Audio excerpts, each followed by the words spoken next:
Lendavi je v petek 26. avgusta potekala mednarodna strokovna konferenca Evropska prestolnica kulture priložnost za mlade, s katero se je pričel drugi festival Vinarium. To je bila prva javna strokovna razprava v Sloveniji na to temo pred vnovično kandidaturo slovenskih mest za EPK 2025, ki je predvidena leta 2019. Navzoče predavatelji in občinstvo, med katerimi so bili tudi minister za Slovence v zamejstvu in po svetu Gorazd Žmauc, veleposlanica Republike Slovenije na Madžarskem Ksenija Škrilec in predstavniki pobratenih mest, sta nagovorila župan občine Lendava magister Anton Balažek, ki je poudaril, da so mladi zaradi demografskih težav občine in naraščajoče brezposelnosti ključna ciljna skupina tega projekta, in minister za kulturo Anton Peršak. Kot veste, smo se v Lendavi odločili in tudi občinski svet je tako sklenil, da bomo pripravili resno konkurenčno kandidaturo za EPK, če skrajšano lahko rečem za leto 2025, ko je Slovenija na vrsti. Pričakujemo, da bo nacionalni poziv tam nekje leta 2019 in smatramo, da glede na omejene resurse, ki jih imamo, ampak veliko voljo, da je bilo treba že začeti v letošnjem letu. In tole tradicionalne konference, ki jih nekako dajemo v sklop tega festivalskega dogajanja v Lendavi, smo letos tematsko seveda namenili tej kandidaturi kot priložnosti za mlade. Odzvali so se eminentni predavatelji, tisti, ki izkušnje imajo, torej Peč, Graz, Maribor. Tu z nami je tudi Rijeka, ki je dobila kandidaturo na Hrvaškem za leto 2020. Seveda tudi mediji ali pa medijski strokovnjaki, v popoldanskem delu pa tudi naši mladi, ki bi naj od te kandidature in od tega projekta imeli tudi seveda največ. Počaščeni smo tudi z obiskom ministra za kulturo, ki nas je danes uradno prvič obiskal, drugače pa poznal Lendavo. In seveda v teh festivalskih dneh pa pričakujemo še veliko gostov in vsa ta srečanja bomo izkoristili tudi za to, da se bomo pogovarjali o tem projektu in sodelovanju. Minister za kulturo je v svojem nagovoru podprl kandidaturo Lendave za EPK 2025.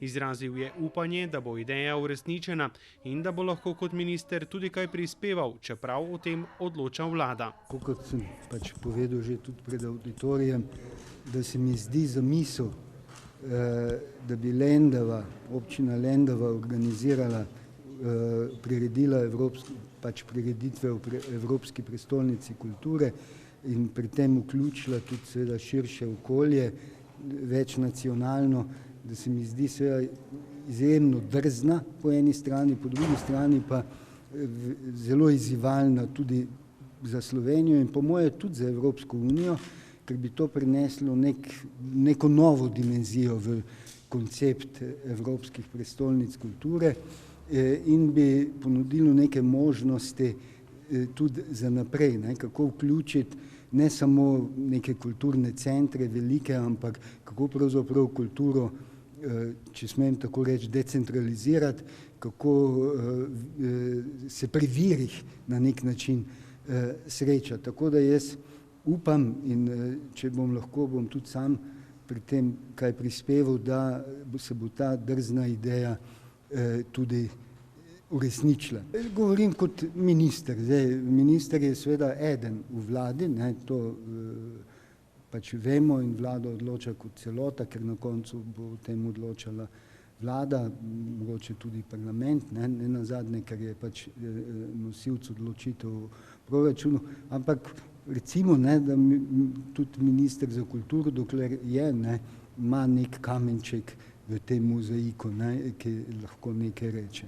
Na konferenci so svoje poglede na EPK in mlade predstavili Mitja Čander, programski direktor EPK Maribor 2012, Irena Kregar Šegota, direktorica projekta EPK Rijeka 2020 z Hrvaške, dr. Peter Janoš Merza, Zavod za urbanizem Peč iz Madžarske in Valerij Berger, Jugendamtwerk Steiermark, Gradec, Avstrija. O kulturi, medijih in mladih so predavali dr. Karmen Erjavec, Fakultete za poslovne in upravne vede Novo mesto, Maja Malus Azdari, MKC Maribor in Matej Praprotnik, RTV Slovenija. Kar zadeva današnjo konferenco, da sem izjemno hvaležen za to vabilo na konferenco, kajti ta del, pri katerem sem lahko bil navzoč, je bil zame zelo poučen. tudi v kontekstu, da ministrstvo, kot veste, pripravlja strategijo medijev za medije oziroma za področje medijev in da so bili nekateri podatki in nekatere ideje, ki so bile tu posredovane, kot pravim, prava osvežitev v tem pogledu. O zgodovini lendavskega meščanstva in judovski zapuščini je govoril zgodovinar Dejan Suč. O razvoju likovne umetnosti, ki je ena vodilnih umetniških sil Lendave, pa slikar in kustos galerija muzeja Lendava Dubravko Baumgartner. Ob koncu konference so se svojim projektom predstavili tudi mladi iz dvojezične srednje šole Lendava, ki so državni prvaki v robotiki. V Lendavi so sicer že ob napovedi kandidature napovedali, da se zavzemajo za trajnostni razvoj, tudi ko gre za kulturni turizem. Izpostavili so povezovanje z izbranimi mesti v oddaljenosti 100 km od Lendave, kar pomeni z Madžarsko, Avstrijo in Hrvaško.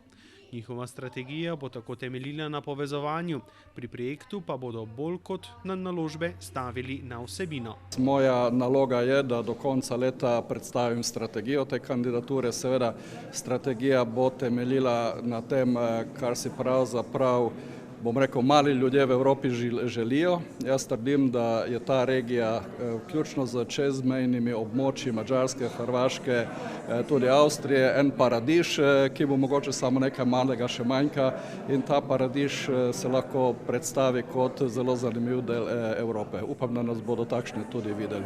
Katera mesta bodo partnerska, je še stvar pogovorov. Omenjajo pa se predvsem hrvaški Čakovec, avstrijska Radgona in madžarski Monošter, središče porabskih Slovencev. In seveda, ko bomo izoblikovali na podlagi tudi teh izkušenj, ki jih pridobivamo, to je mogoče danes prvi, drugi korak, bomo videli, kaj je tisto, kar je najbolj kompatibilno, najbolj motivirano, in odprti pa bomo za vse. Seveda pa je še veliko časa, da se to doreče.